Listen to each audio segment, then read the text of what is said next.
صباح الخير يا جماعة. النهاردة بقى كده ايه هنعمله فطار في رمضان، وهنشوفه هنعمل ايه. وعايزة اقول لكم كل سنة وانتم طيبين، ويا رب بقى ايه تكون سنة سعيدة علينا كلنا. هنا بقى ايه انا كنت خلصت اهو الشقة اهي كلها اهي، وهروح بقى ايه اعمل الفطار. يلا بينا نروح نعمل الفطار. بقى هنا انا مش حاطه زينه، انا حاطه كده هو فانوس بس. وهنا مطلعه بقى ايه الطماطم هتفك اهي، علشان هعمل مكرونه وكفته وكبيبه، هحمر كبيبه. يلا بينا بقى نشوف هنعمل ايه. اهو كده بقى ايه الميه هي غليت، حط لها ملح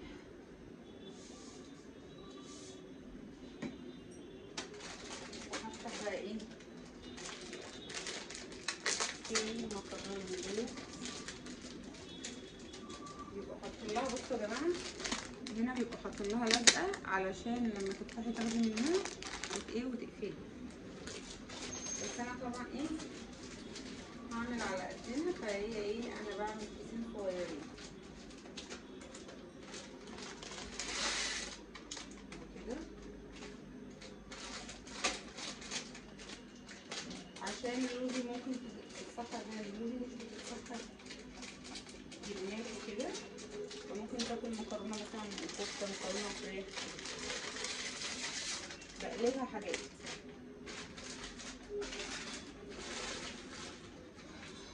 كده. بس دولت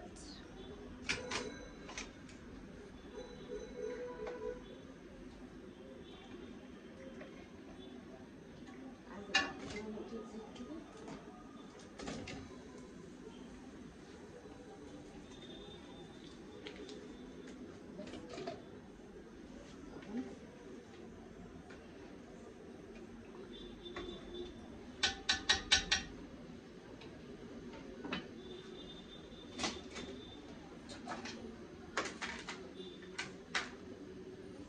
اهو كده ايه خلصت. هاخد بقى السمنه وهاخد صينيه وسط او ممكن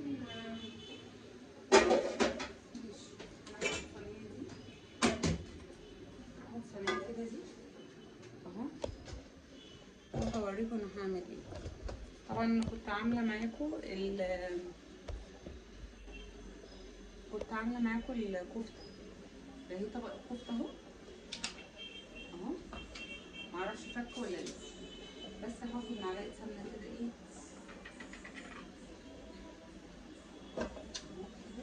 اخلي بيها ايه الصينيه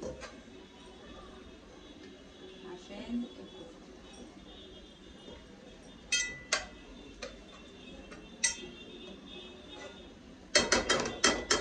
عندنا بقى ايه هقول لكم بقى عندي ايه من امبارح. عندي فراخ وقولوا معايا فراخ ورقاق. دي انا طبعا فطرت امبارح عند حماتي، بس ماما بعتلي من الاكل اللي هي ايه عملته، فعندي اكل بقى، فانا مش هعمل اكل ايه ياما يعني.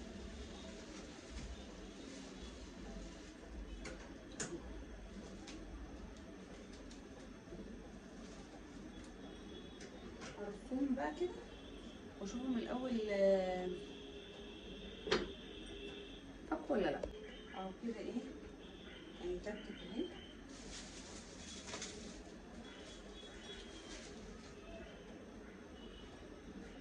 صباع بصباع اهو، مش هتاخد منك وقت. خلاص كده انا رصيتها في اللي بتاكلوا معايا في الصينيه، يبقى كده تعتبر ايه خلصت اهو.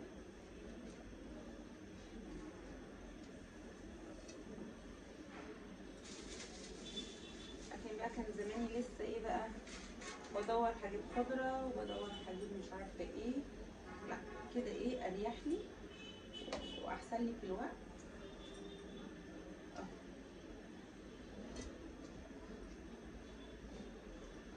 صينيه الكفته اهي، بصوا تحفه وريحتها تحفه.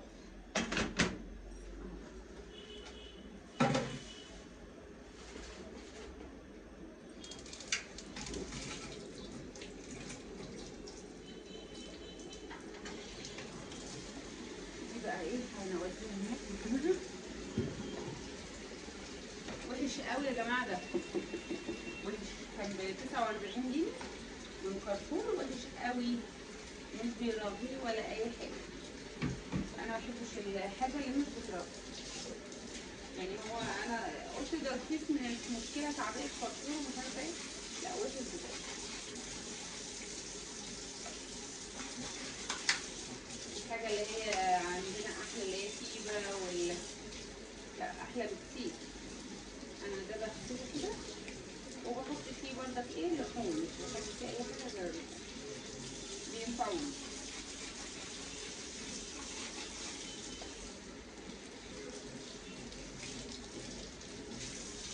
اهو دولت، بصوا دولت مطرح جبنات، دولت مطرح الجبنات بردك بعمل لهم اعاده تدوير. كنت الاول بشتري علبيات وكده، دلوقتي لا.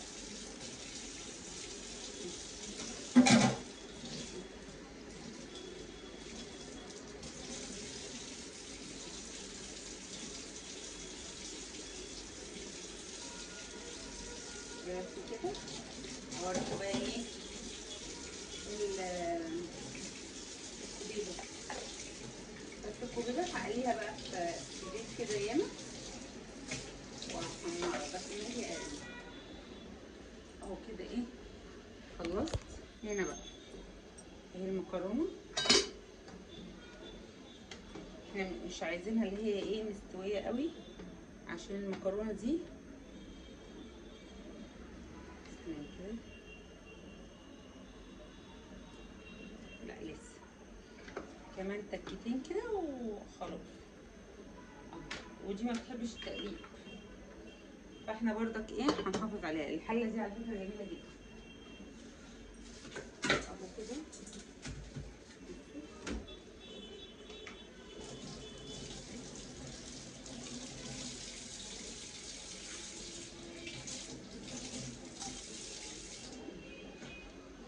اهو بصوا دي الصلصه، بصوا لونها جميل ازاي.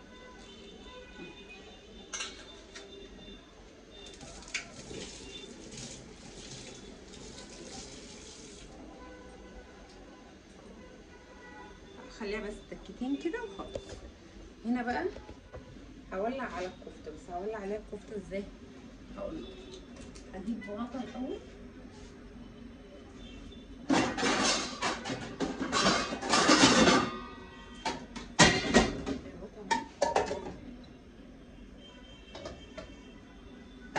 الغطا، وهولع على الكفته الاول من فوق. هخليها تاخد بس غلوه كده فوق، وبعد كده نزلها.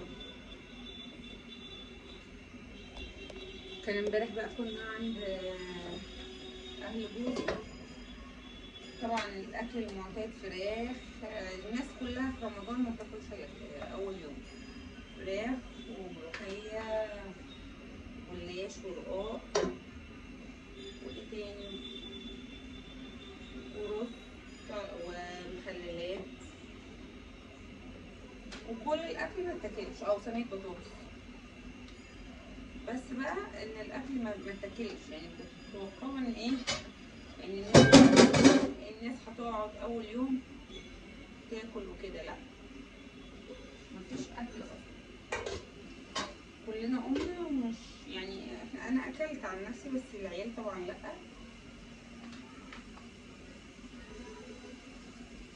اهو بصوا كده هتنزل بقى قدامها، وهي انا حاطه لها معلقه سمنه فلاحي اهي، ريحتها بدات تطلع كده بقى. ده المكرونه.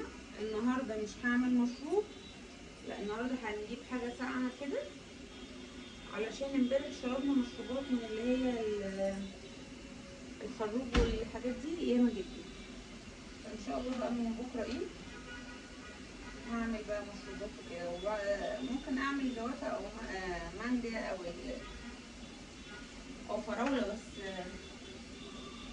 لا انا مش عايزة حاجة تهضم، عايزة حاجة بيضة، يعني كده بيضة.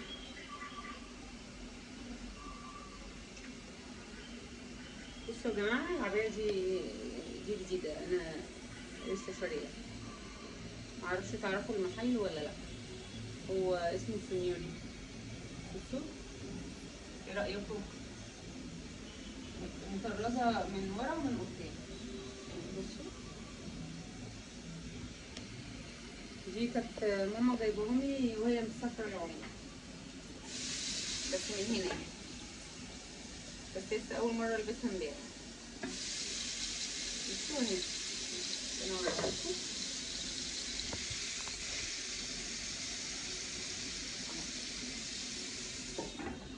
أحط بقى عليها كده، أنزل ايه ميتها قدامها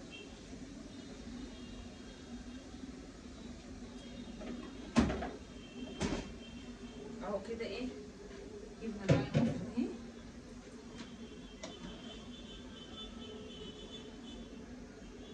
انا مش عايزاها تبقى مستوية اوي، انا مش عارفة امسك ولا واحدة، بس كده حلوة اهي. هاخد بقى ايه الشطة كده،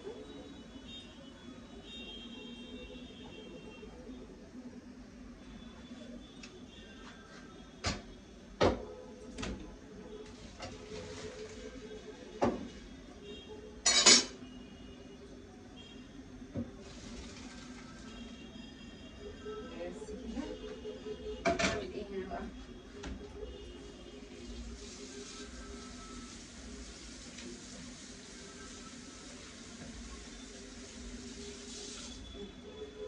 اهو كده ايه، هحط بقى معلقة سمنة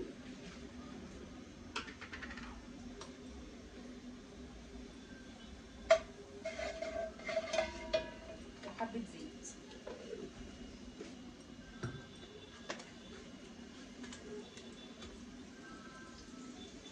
عشان يلمعها ويفرفرها.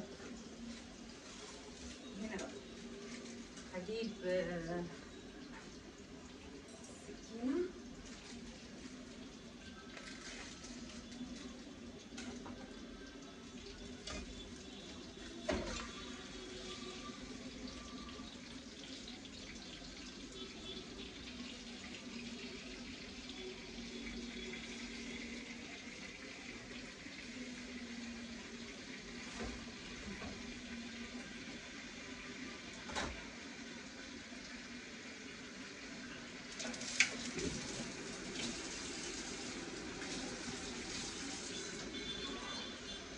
اهو بص كده، هسيبها بقى تفك كده، بس انا عايزة ايه اغمقها شوية.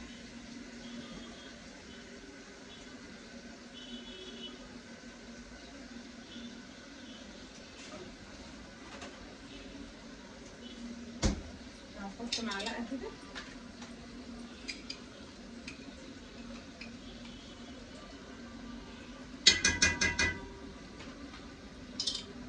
لازم هنا بصوا يا جماعة، لازم ناقصة كده لازم تغطوها زيت،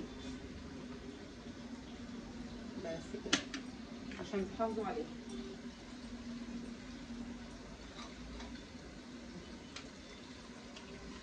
اما تفكوها كده بقى كله هينزل، بس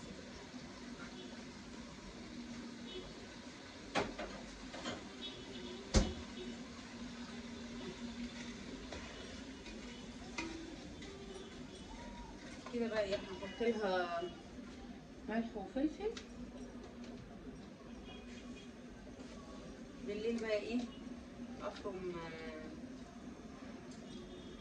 فلفل اسمر، وعايزه ايه رشه شطه كده،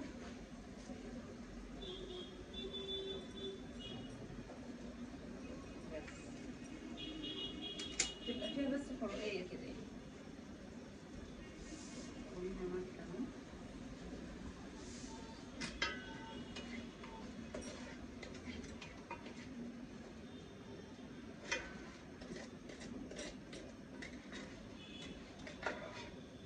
كده بقى ايه، انا هسيبها تفك، هي متسبكه، وبعد كده ايه هوطي عليها. بس انا عايزه قبل ما اخلص الفيديو اوريهولك. هي كده ايه فكه اهي. هبدا بقى ان انا احطها في الفرن كمان 10 دقايق اهو. هي اهي بصوا فكت اهي خالص. بس انا بحطها بس 10 دقايق كده ايه من فوق، وبعد كده ايه حاجه بسيطه من تحت يعني. هي مش هتاخد وقت، وانا مش هسويها في الفرن لما ايه الاذان يقرب خالص.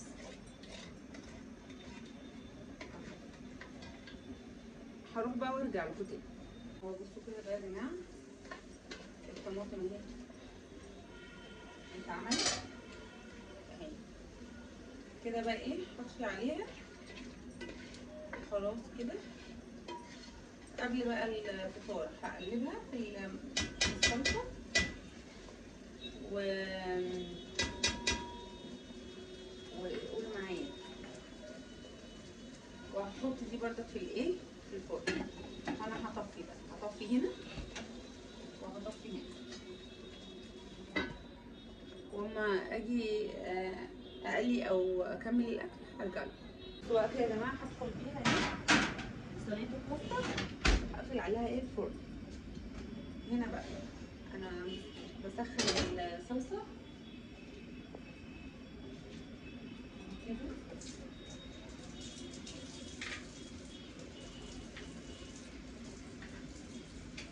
بس لازم افرفرها كده شويه. انا قاعده لكم الكاميرا كده.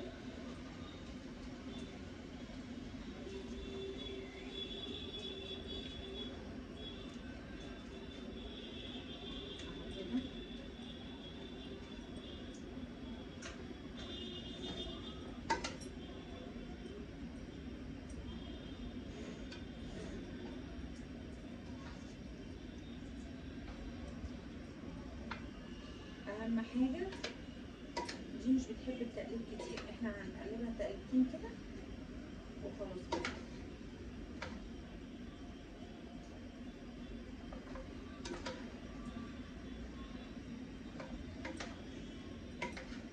هحط لها كمان طماطم مش كتير قوي يعني، وسط كده عشان ما تبقاش تقيله علينا في الصيام وكده.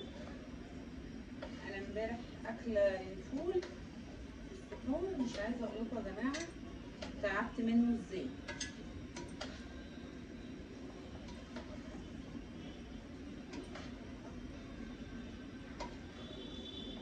كده ايه بقى هسيبه ايه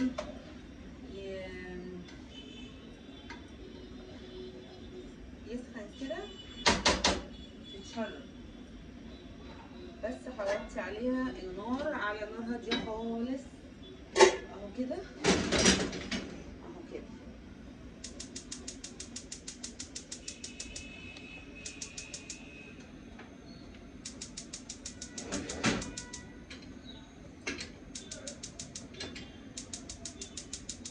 وحش قوي البوتاجاز عندي اليومين دولت يعني، سيئه سيئه يعني. فاحنا كده ايه هنوطي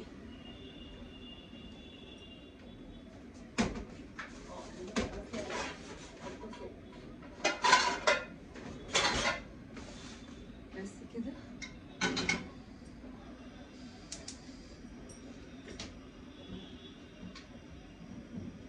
عندي بقى ايه زيت قلي اهو، بس الطاسه تتنشف بس كويس.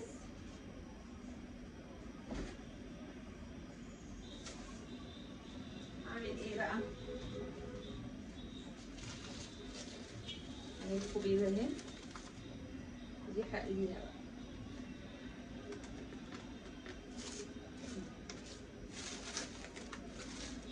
هقلي ايه؟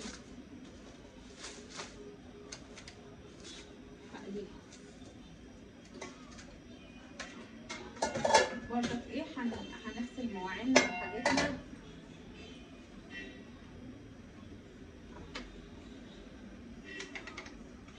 اهم حاجه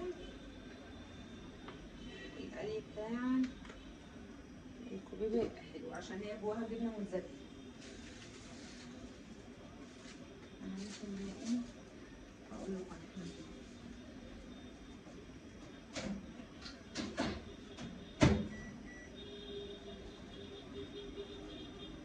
بقى كده يا جماعه ايه، هطلع خيار وابتدوا معايا خيار وبتنجان.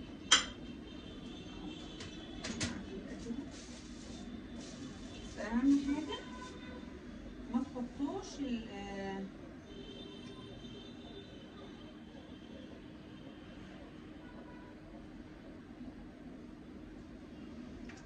الحاجه جوه تمسكوها بايديكم وتحطوها جوه البرطمان كده خلاص، يبقى كده المخلل بتاعكم باظ. فهو الاحسن ان انت ايه بكبشه كده تطلعي. كنت على طول وانا صغيره مجننه ماما في الموضوع ده، تقولي ما حطيتيش ايدك، اقول لها لا ما حطيتش ايدي وانا حطيت ايدي.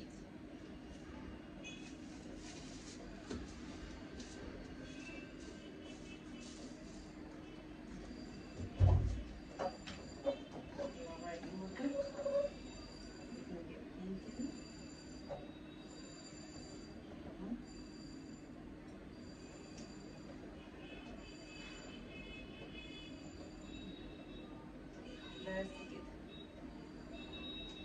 الخيار عايز له يومين كمان، وبعد كده ايه ربنا يسهل بقى ايه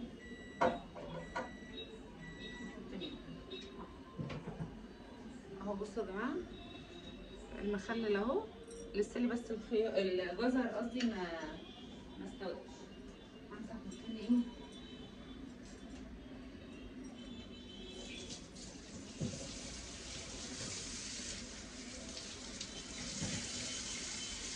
اهو كده، عشان تبقى هنا ايه بنحاول كده الاول باول. هجيب بقى كوبيبه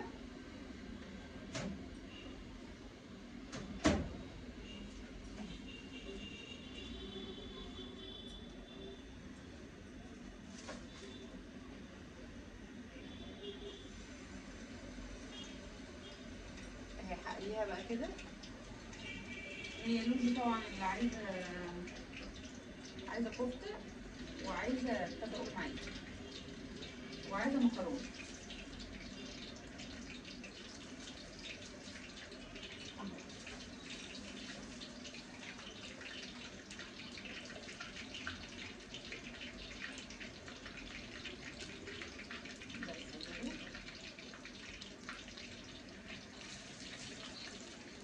اقللهولك وارجع له.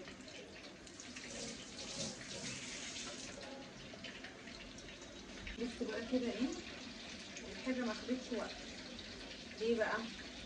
متجهزه معانا زي الفل. انا بقى ايه هحافظ عليها كده ان انا اخلي لونها حلو، عشان لما بتبقى غامقه بيبقى طعمها مش حلو.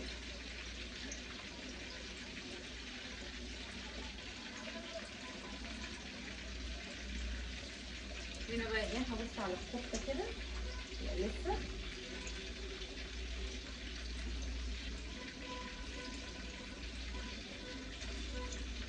هما مش هنا الكوبيبه اللي انا مطلعاها زي حوالي 10 وحدات.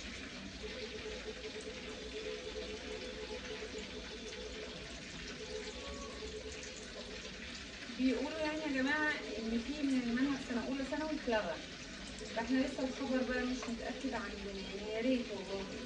العلوم المتكامله دي طويله جدا ومواد كتيره كتيره، يعني مش عارفين يعملوا ايه. يا رب يكون خبر كويس، بس لسه ما اتاكدناش بصراحه. فهو ايه القلي اهو.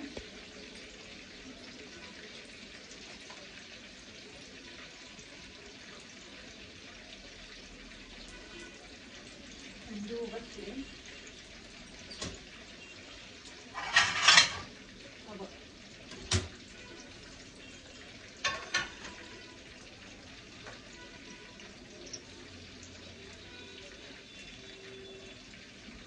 اهم حاجه يبقى لونها ذهبي، مش لونها بقى متحمص كده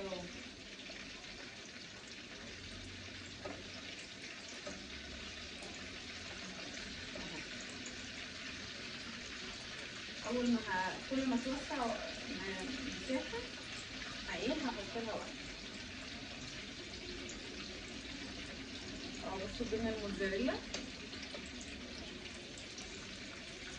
اوريها لكم.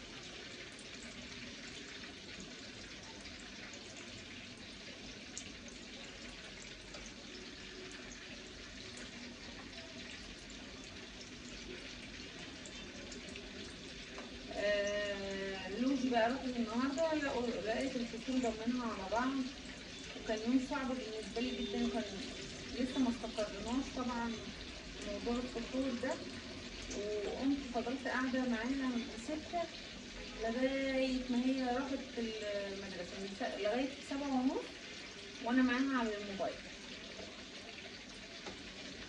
وبعد كده ركبت بقى الباص انا قفلت. جيت بقى جت من المدرسه قالت لي ماما على فكره ما حدش راح من المدرسه والعيال ضحكوا عليهم اللي هم ناس هدوم العرض، فالمدرسه اجلت التدريب، فيعتبر راحوا النهارده على الكورس.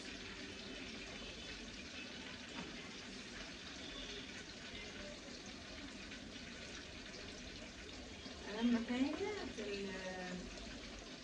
الكوبيبه التسويه بتاعتها عشان البرغل ياخد سواه حلو واللحمه كده اهو. ما فاضلش الا 10 دقايق مثلا على الفطار، عقبال ما اقليهم وادي وش للكفته يبقى كده ايه خلاص.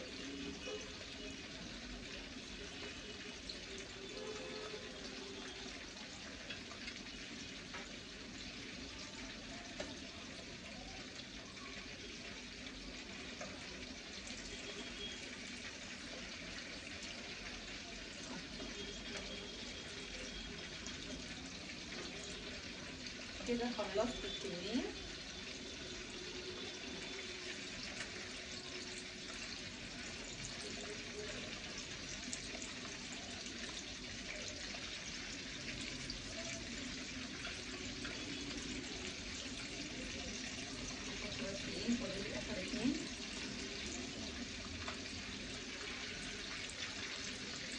انا النهارده بقى هشوف لوزي ايه قولي ايه على الكوبيبه، بس هعمل كده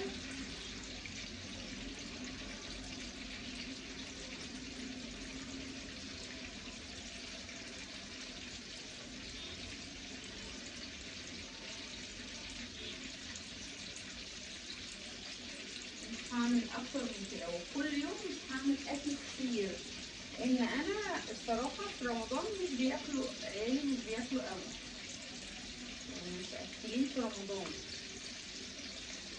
مش انا يوم بيوم مش هعمل اكل طازه. مش عايزين يا جماعه نهدر، مش عشان انا بصور فانا اروح مطلعه عامله اكل، ما انا بامكانياتي ان انا اعمل اكل كتير على فكره، بس حرام عليهم يعني اعمل اكل كتير وبعدين اكلهم بيت ولا حلوين. فالصراحه انا شايفه اللي انا بعمله كده ده ايه هو عين العقل، ولو عايزين نعمله اكل اكتر هنعمله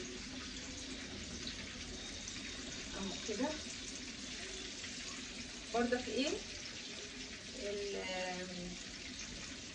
الكفته تحت خلاص قربت، هي لو اتشوحت من تحت حلو هروح قلبها، بس هي لسه لها شويه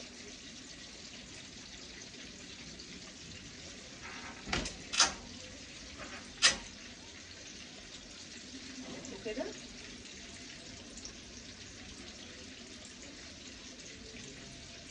عايزه اوريكم واحده، هقطعلكوا واحده وهي لسه اهي، بصوا اهو كده ايه دي اللي هي الكوبيبه. جربوها يا جماعه جميله جدا، هقول لكم طريقتها. يعني كيلو اللحمه عليه ربع برغل، عليه بهارات قول معايا البرجر، عليها ملح وفلفل وشطه، وخلاص كده اهو. هتعملوها وتفتحوها ان الفيديو ده راح مني، وتحشوها موتزاريلا بس.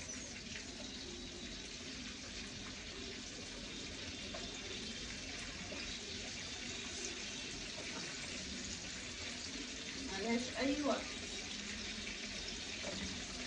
وهتعجبكم جدا. واولا البرغل احسن من الرز واحسن من المكرونه، في فايده اكتر.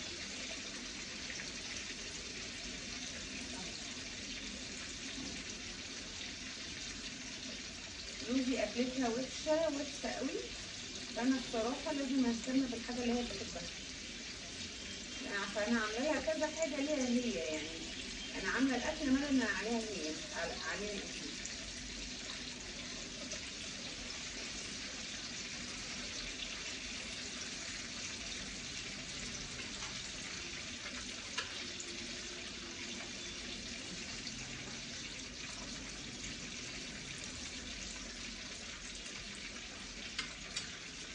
كده ايه، خلصت اهو.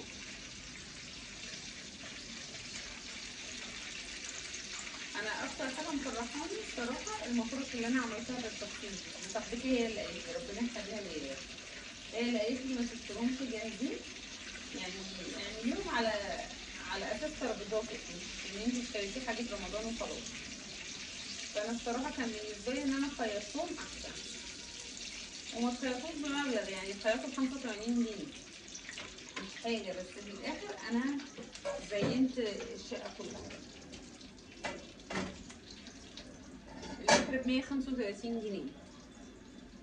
اهو كده ايه، خلصت اهي الكوبيبه اهو، بصوا. هكمل اعبي الاطباق واجيلكم بقى كده يا جماعه اهو. هعمل الكفته دي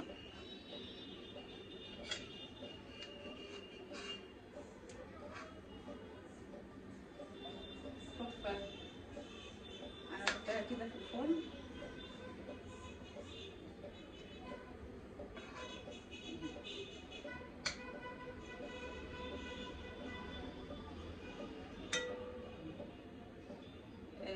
بتبقى ريحتها كده، هي ماما بتعملها لنا كده وبحس فيها كده، هي ريحه ماما.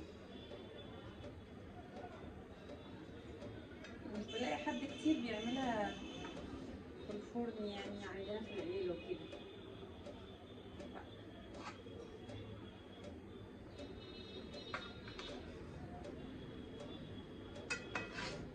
مش هكمل المواعين برضه كده. انزل بقى عليهم بالسمنه بتاعتهم كده، هي مش ياما سمنه بس ايه،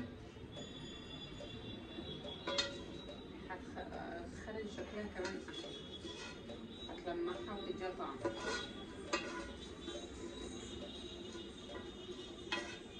بس كده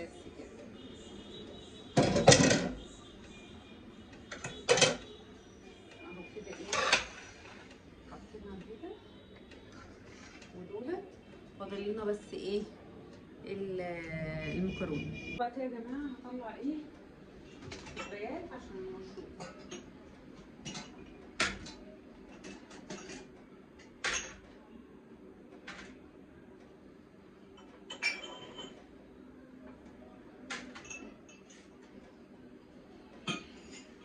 مش عارفه هو ايه، انا هحط ايه كوبايه زياده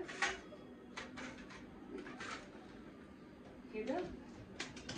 انا لسه ايه النهارده ما عملتش مشروبات خالص. كده احنا جهزنا، هغرف بقى ايه المكرونه اهو كده يا جماعه. بقى ايه الاذان بيدن اهو، وكنا مستنيين بقى ايه بابانا بيجيب لنا العصير. انا بدأت اغرف المكرونه اهو.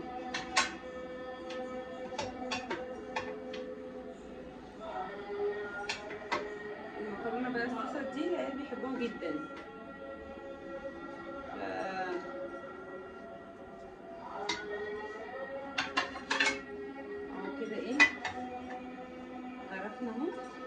هات طبق كده تاني، هات طبق تاني حتى لو مدور صغير. هات من التاني الابيض.